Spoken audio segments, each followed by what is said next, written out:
quasiment que des ateliers d'artistes.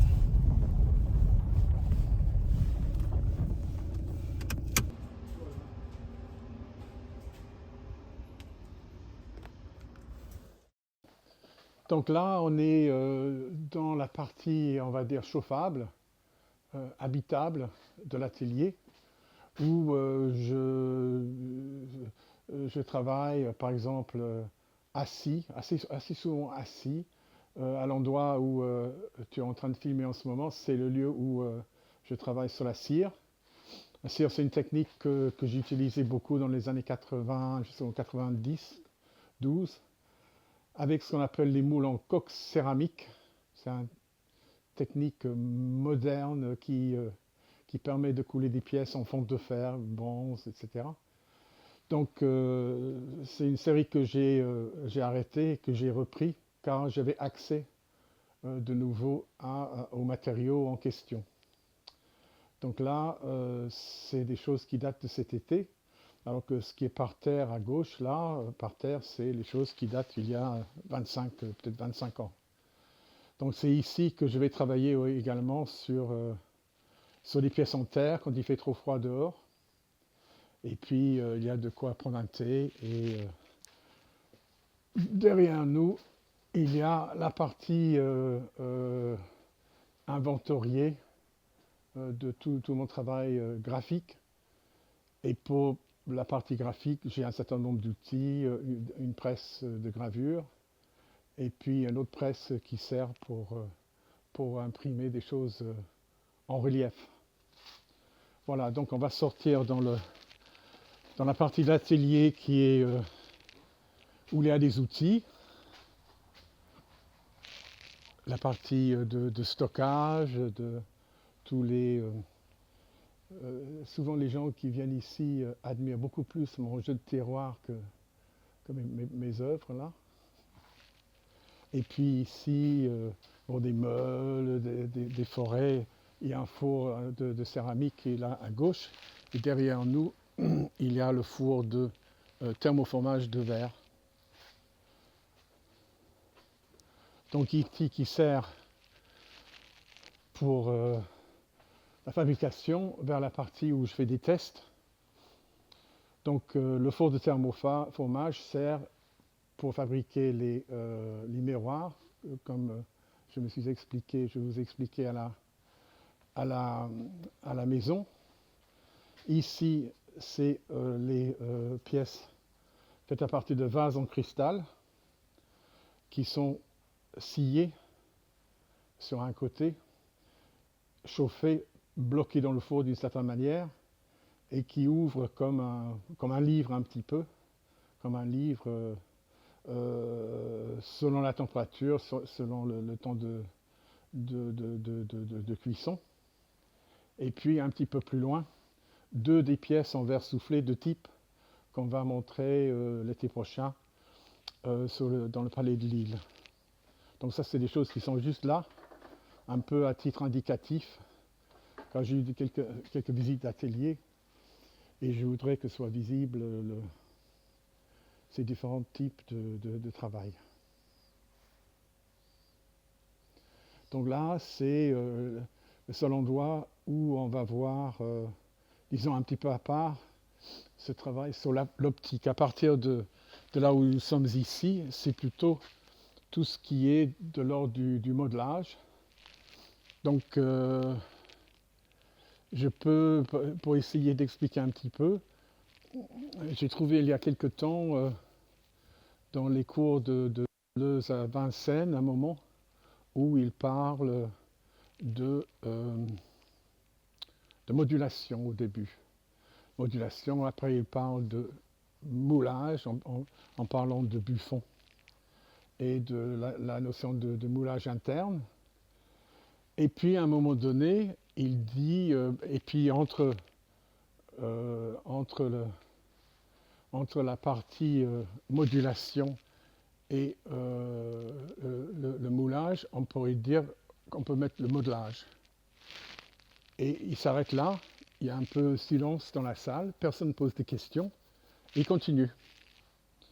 C'est la seule fois qu'il parle de modelage, Mais pour moi, ça encapsule d'une certaine manière mes manières de faire, parce que là, par exemple, les pièces qui sont au mur et les pièces qui sont ici sont le résultat d'extrusion. L'extrusion, c'est une forme une manipulation qui consiste à faire varier un endroit, une sorte d'orifice, en poussant. Donc c'est comme une sorte de trace permanente de modulation.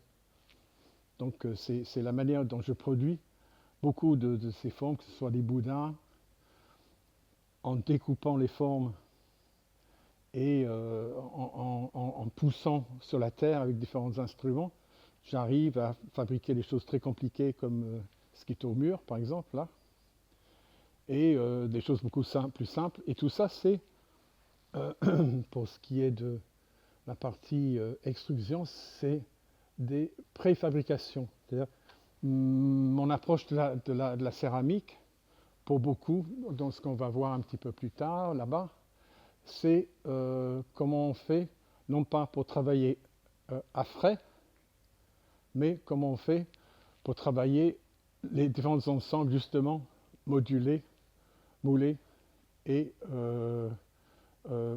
modelés, moulés et modulés. Donc les 3 M, si on veut. Donc ici, ce que vous êtes en train de filmer, c'est des modelages simples, faits à 4 mains, avec une amie. Ce que j'appelle des bras de fer, F-A-I-R-E, fer. C'est elle qui a eu l'idée de les placer sur les plaques thermoformées de verre. Un peu plus loin, c'est des choses fabriquées ici pour le musée d'Évreux, qui a des salons 17e et 18e qui ont été démontés dans les châteaux et remontés dans le musée. Et pendant le Covid, j'ai fabriqué toute cette série de pièces pour être placées sur les cheminées, sur les petits meubles, les écritoires, les choses comme ça, dans ce cadre-là. Les pièces noires sont des choses assez récentes qui ont fait quelque chose de bizarre dans le four. On voit des sortes de bubons. Je ne sais pas à quoi c'est dû. C'est l'oxyde de fer que j'ai mis sur des pièces, sur un type de terre qui ne supporte pas l'émail. Donc mais ça permet de faire des modelages qui sont, disons, assez acrobatiques par rapport à ce qu'on peut faire en porcelaine, qui ne supporterait pas d'avoir des choses en contrefort. Le levier, la porcelaine à haute température a tendance à bouger et se doit d'être à peu près bien campé sur ses pieds si on veut. Donc ici, sur les 4 tables, il y a une très grande partie de la production de ces 6-7 dernières années, faite à partir de la terre de porcelaine, extrudée, modelée, mais aussi mélangée avec des poudres qui donnent ces gris noirs, bleu, gris bleu, toutes ces différentes nuances disons, de poivre et sel, qui sont associées avec des pré-montages, parce que c'est des choses qui sont fabriquées en plusieurs fois. Tout ce qui est sur la table, là, il n'y a pas une seule chose qui a été fabriquée comme on fait normalement en céramique, à partir de terre fraîche, mise en forme et cuite en une seule fois. La plupart sont cuites, des pièces sont cuites 3 ou 4 fois, en rajoutant des éléments, en les sciant, en les remontant, en remettant de l'émail. Quelquefois, quand c'est pas bon du tout, je les casse complètement. Je bois la terre et j'incorpore la terre dans une autre terre pour faire un autre mélange. Donc c'est une technique qui est disons, contre-intuitif pour les gens qui ont l'habitude d'aborder l'utilisation de la terre comme les céramistes le font habituellement. On va, à partir de lundi, répertorier tout. Donc c'est sorti comme ça d'une manière un peu dans le désordre pour pour reprendre les listes des différentes expositions et après pour vérifier que les pièces sont là et pour mettre les numéros sur les pièces qui n'ont pas été à ce moment-là répertoriées comme je fais d'habitude. Devant nous, là, si on peut regarder par là, vous voyez la machine orange, c'est une scie diamantée, une disqueuse, et c'est avec cette machine et selon les dessins, un peu la logique que j'ai expliqué tout à l'heure de Boccioni, que j'ai commencé à découper des cafetières, dans un premier temps pour enlever tout simplement les éléments, plutôt les poignées, avec lesquels je faisais tout à fait autre chose. Et puis, au bout d'un moment, pour rassembler l'ensemble des pièces détachées, on va dire, autour d'un vide, en les remettant d'une certaine manière à l'envers, car la plupart du temps, on voit l'intérieur. C'est-à-dire que je renverse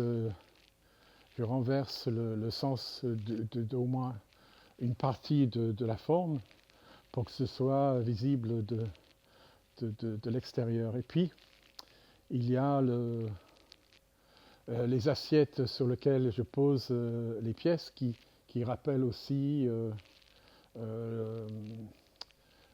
la forme à la base de cette sculpture de Boccioni dont il est question tout à l'heure, la bouteille dans l'espace. Donc c'est nullement cassé, c'est découpé d'une manière assez délibérée. Je dessine avec un feutre sur les cafetières, les formes que je veux obtenir. Et puis quelquefois, est-ce que je peux montrer une pièce là? Non, pas dans ce lot-là. Plutôt par ici. Voilà. Ici, par exemple, il y a une pièce qui était cuite, coupée en deux et remontée. Donc on voit le plan de coupe ici. Donc remonté sur un deuxième support dans un deuxième temps. Donc assez souvent, là on le voit assez nettement, assez souvent c'est le cas, je vais redécouper une chose qui est déjà fabriquée et puis réinverser les éléments.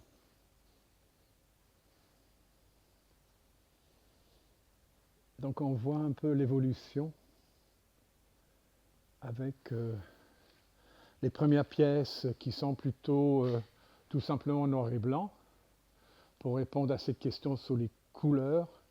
Et puis il y a une palette restreinte, on va dire, mais quand même présente où il y a des variations. Par exemple, là il y a un gris-bleu. C'est toujours avec les mêmes matériaux, mais selon la granulométrie, selon les mélanges, je vais obtenir quelque chose qui tire sur le bleu ou qui tire cette terre ici qui est un petit peu ocrée. Ou là, il y a des nuances de noir. Donc ça, c'est à peu près les dernières pièces, ce petit ensemble-là. J'obtiens des nuances de noir et puis, ça c'est rare, mais quelquefois je laisse des éléments ocre comme ça transparaître.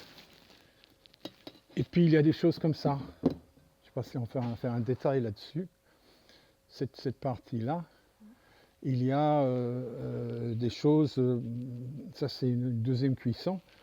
Quand la pièce est cuite, dans un premier temps, si je repasse la terre liquide sur la surface, là comme ça, je sais que ça va se séparer, que ça va faire cette tessellation, je pense que c'est le mot.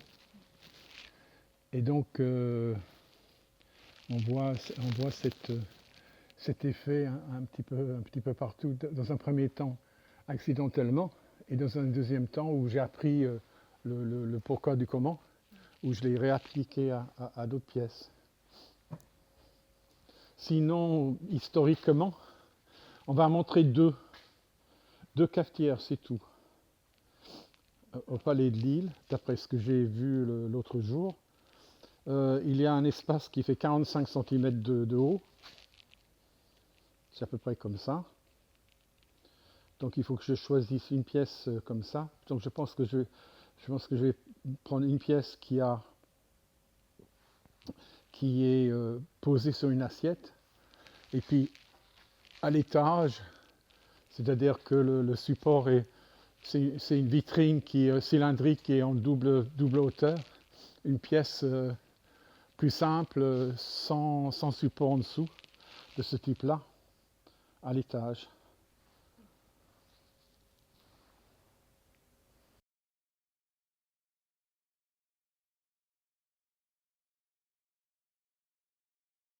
Donc là-haut, il y a d'autres pièces, en cristal. Le cristal se plie d'une manière beaucoup plus satisfaisante que le verre.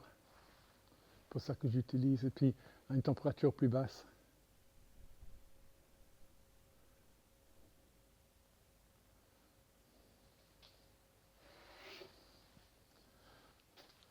Ici,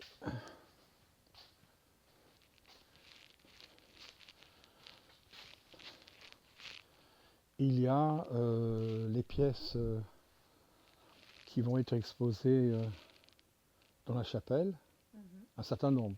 Il y en a, d'après ce que dans mes souvenirs, il y a une dizaine. Donc là, il y en a 2, 3, 4, 5, 6, 7.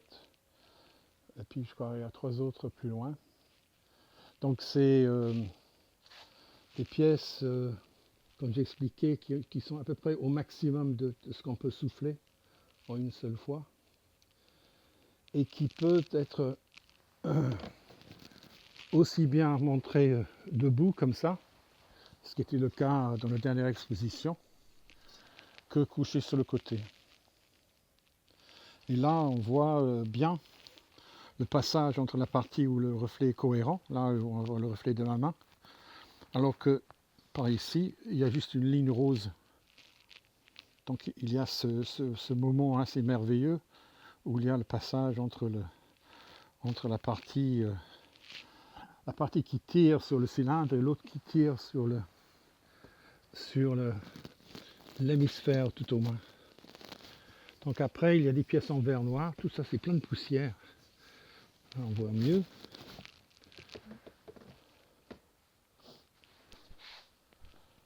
Il y a des pièces qui sont plus ou moins pliées, où il y a un virage un petit peu plus, disons, marqué entre la partie cylindrique et la partie sphérique.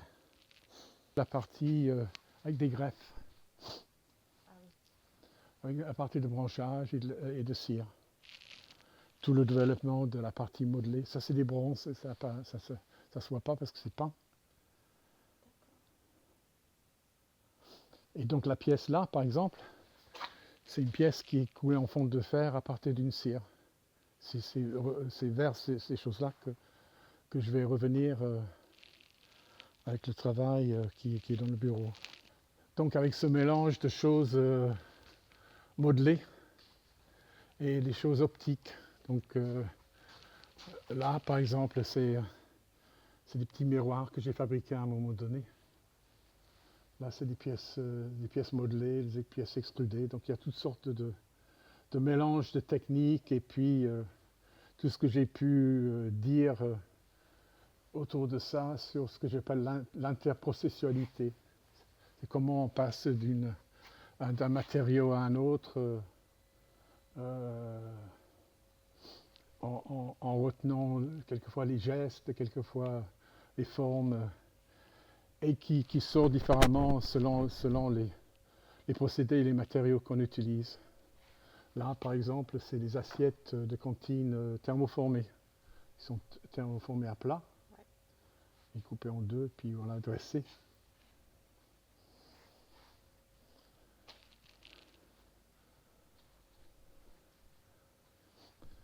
Le reflet multiple avec la bouteille en grappe de raisin. Ah, oui. Voilà. Voilà le début, quand j'ai enlevé simplement les poignées sur les cafetières, je les faisais couler en Inde en aluminium. Et j'en faisais des assemblages comme ça. Sinon, il y a les plaques émaillées. Donc c'est ça que j'avais fait à Calcutta à Noël l'année dernière. Tous les premiers qui sont dans la boîte, ici ou là, c'est des couvercles de gazinière. La partie qui se rabat, c'est le gazinière, dans lequel je découpe les morceaux. Après, c'est peint avec des émaux et c'est un petit peu en relief. Si on voit dans le reflet la différence. Et puis donc c'est assez tactile, on peut suivre les lignes avec les doigts. Donc là c'est pareil, c'est une série que j'ai commencée il y a plus que 20 ans. Et là ce que tu filmes, ça date de même pas il y a un an. Donc c'était au mois de novembre, entre novembre et janvier, que j'ai fabriqué cette série-là. Petit four là. Ah oui. Il y a un autre four là, qui est contre le mur, Ah oui. que je peux transporter, parce que sa prise électrique est à côté du four qui est ouvert. Mais j'ai un four aussi de fonderie qui me permet de fondre du métal. Et puis d'autres fours que je bricole avec des briques réfractaires. Donc j'ai toutes sortes de possibilités de cuisson. Et puis là, c'est tous les produits réfractaires. Des différents types de terre, de poudre. Ah oui, ici c'est les extrusions. J'ai fait des mélanges de terre un peu bizarres avec des émaux dedans. Donc c'est très blanc. Et ça assèche la terre, donc en faisant l'extrusion, ça fait des petits hoquets comme ça. Donc tout ça, c'est des expériences. Ça, c'est ma collection de cafetières Empire, Madame, auxquelles je ne touche pas. Et puis il y a des assiettes de Sèvres de ma grande-tante aussi. En fait, j'ai hérité de ces choses-là il n'y a pas si longtemps que ça. Je ne connaissais pas ces collections. Par contre, les cafetières, en fait, c'est pas des cafetières, c'est des chocolatières qui datent de 1820 environ. C'est des modèles qu'on utilise encore presque aujourd'hui, qui n'ont pas changé et qui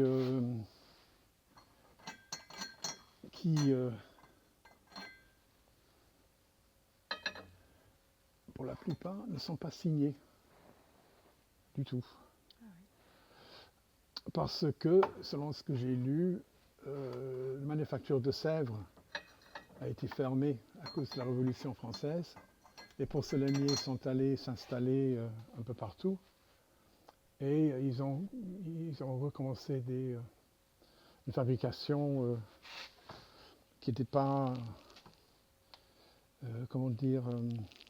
patentée, si on veut. Là, à droite, c'est des gens qui se sont installés du côté de Bordeaux, qui avaient cette particularité de ce petit dessin-là, que j'ai trouvé très beau.